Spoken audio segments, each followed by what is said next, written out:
عايز تعلي موبايلك من غير ما تدفع فلوس؟ تابع الفيديو ده معايا وهعلمك شوية خطوات بيتبعها بعض التجار الشاطرين قوي والناصحين قوي اللي بيعلوا موبايلاتهم من غير ما يدفعوا فرق فلوس. تابعني في الحلقة دي. انا ابو ادم ودي قناة ابو ادم تك.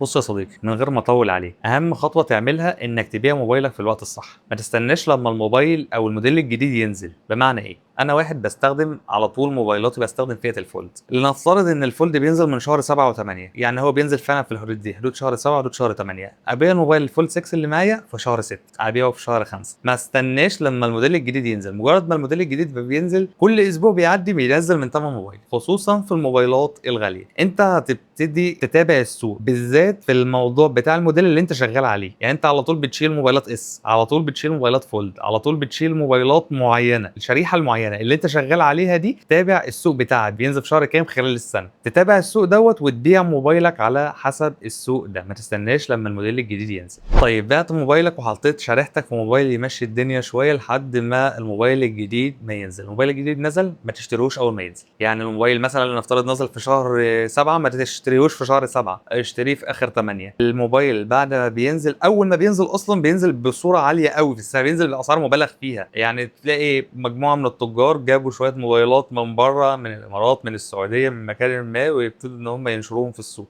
الموبايل ثمنه 50,000 جنيه الطبيعي، بتلاقي الموبايل ده نازل ب 100,000 جنيه في اول شهر عادي. وفي ناس برضه بتشتري. لا، اهدى شويه. اشتري الموبايل بعد النزول بفتره كويسه، واستغل كسر الزيرو، لان كسر الزيرو بيبتدي يظهر في الموبايلات. مش هقول لك بعد 5 6 شهور، ده بيظهر بعد اول كام اسبوع، اسبوعين 3، بتلاقي كسر الزيرو بدا يظهر في السوق لنفس الموبايل اللي انت عايز تشتريه. فاستغل كسر الزيرو، هتوفر. يعني انت مثلا الموبايل ثمنه 50,000، انت تقدر تشتريه كسر زيرو لنفترض ب 40,000 جنيه عادي خالص، وهيكون زيه زي الجديد. بل بالعكس، يعني انت وفرت وخدت حاجه مضمونه مليون في الميه. لان انت ممكن تشتري موبايل دولي، لا قدر الله تفتح الكرتونه تلاقي فيه حاجه بعد ما اشتريته. فلا، اشتري موبايلك عادي كسر زيرو، ويكون مجرب من شخص قبل منك اسبوع او 2، هو عمل عليه مراجعه، او ان هو جابه جربه ما نفعش معاه لسبب ما. فانت اشتريه كسر زيرو ووفرت على نفسك مبلغ محترم. اللعبه رقم 3 اللي تشتغل بيها على السوق، ان انت معاك موبايل فلاج شيب قديم شويه. لنفترض ان معاك اس 10 بلس من سامسونج، تبدله مع موبايل من الفئه المتوسطه العليا عادي، بدل راس براس. في ناس بتبقى عايزه تمشي بموبايل فلاج شيب قديم شويه، انت هتبدل بموبايل فئه متوسطه عليا وتبيعه بسعر كويس. يعني صدقني لما هتيجي تبيع موبايل فئه متوسطه عليا هتبيع بسعر وتمسك سعر افضل، وممكن تستغله لفتره كويسه قوي. يعني يقعد معاك تحديثات سنه سنتين عادي خالص. يعني بدل موبايلك القديم او عرضه للبدل مع موبايل فئه متوسطه عليا حديث شويه عن اللي معاك. طيب بالنسبه للاكسسوارات يا صديقي، الاكسسوارات دي فعلا في ناس كتيره قوي بتهمل فيها. في ناس بيكون معاها جرابات اصليه لموبايلات عاليه. لنفترض معاه موبايل من فئه الفولد، اللي هو اصلا الجرابات بتنزل في الفئه دي ب 4 5000 جنيه عادي الجراب الواحد. فمعاه جرابات من الشريحه بتاعه الاس، معاه جرابات اصليه لايفون 15 برو ماكس. فليه تبيع موبايلك وتبيع الحاجات دي معاك كده؟ لا، ما تبيعهاش كده. انت عايز تصلحها صحه نفس، دي حاجه ترجع. بس في بعض الناس بتستثمر ارقام كبيره جدا في الجرابات، ممكن يجيب 15 و20 جراب ويكون بيحب الجرابات الاصليه قوي، وبيجيب جرابات فعلا بارقام. ممكن يجيب اقل جراب فيهم ب 500 600 جنيه، فتلاقي معاه توتال جرابات ب 10,000 جنيه، مجموع الجرابات لوحده بثمن موبايل. فلا، اعرض الحاجه بتاعتك ديت للبيع. لو معاك شاحن برضو اصلي جايبه للموبايل ده ومش محتاجه دلوقتي، اعرضه مع الجرابات دي، فممكن تمسك فيهم مبلغ كويس يبتدي يقلل الفرق بتاع السعر معاك مع الموبايل الجديد اللي انت قررت تشتريه.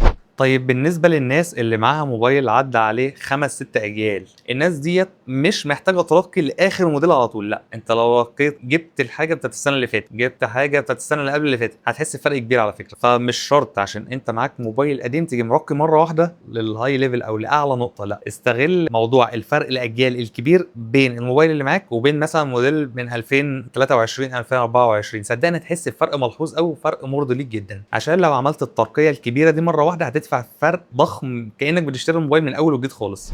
لعبة تانية بتتلعب بذكاء شوية، ان انت تبيع في الاوقات الصح بتاعت السوق. في اوقات بيكون فيها السوق فوق قوي، يعني السوق فعلا بيبيع، وفي اوقات بيكون فيها السوق نايم. طيب السوق اللي نايم ده في اوقات انت تشتري فيه صح. السوق اللي بيكون نايم ده بيكون نايم ايه؟ في وقت دخول مدارس، بعد الاعياد بشويه، وقت دخول جامعات، في نص المصايف، نص الصيف وعز الحر الناس بتكون في مصيف محدش بيشتري او كده. فده الوقت اللي تشتري فيه صح. طيب الوقت اللي ما تشتريش فيه هو الوقت اللي عكس ده بقى، بدايه العيد بتكون كل الناس عايزه تجدد موبايلاتها. بتطلع قبل العيد بشويه، كله بيبقى عايز يجدد موبايلاته وكله عايز يجيب حاجه جديده، فبتلاقي السوق رافع. في الشتاء الناس بتبقى قاعده مأنتخه كده وفاضيه للتفكير بايه ان هي عايزه تجدد وتغير وكده.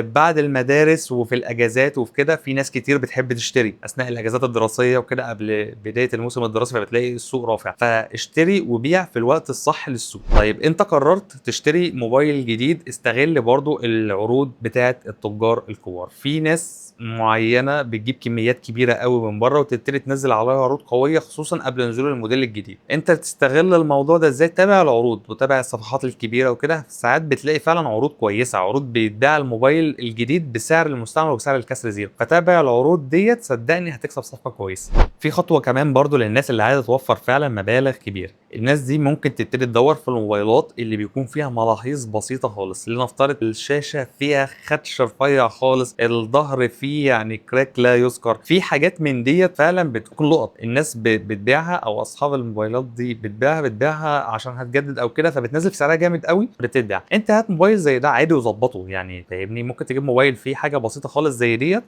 خبطه في الفريم بسيطه او كده، وتظبط الموبايل ده، تركب له سكرينه وتركب له جراب، وتلاقي الموبايل هو نفس الجديد، نفس الاداء، نفس كل حاجه، طبعا مفيش فيه عيوب تانية. الحاجه الشخص المحترم اللي باع بيها دي او العيب البسيط اللي باع بيه ده، تقدر انت تستغل الموبايل ده وتعيشه عمر تاني كمان فوق عمره. ولو برضه بتشتري جديد، فكر في الاجهزه اللي بينزل معاها هدايا. بعض الموبايلات بينزل معاها سماعه، وبينزل معاها ساعه، بينزل معاها جرابات غاليه، بينزل معاها شواحن اصليه. في بعض تجار او في بعض برضه العروض اللي بتنزل من شركات بيكون الموبايل معاه هدايا، فانت ممكن تشتري الموبايل وتبيع الهدايا ديت وكده، برضه انت وفرت في ثمن الموبايل الجديد طالما مش هتستخدم الهدايا دي. طيب في ناس بيكون معاها موبايل قديم قوي بدا يختفي من السوق، اول ما تلاقي موبايلك بدا يختفي من السوق بيعه عشان تمسك فيه فلوس، لان موبايلك لو اختفى من السوق خلاص هيبقى الموبايل ده اتطمس ملوش هويه. بيع الموبايل بتاعك اول ما تلاقيه بدا يختفي من السوق.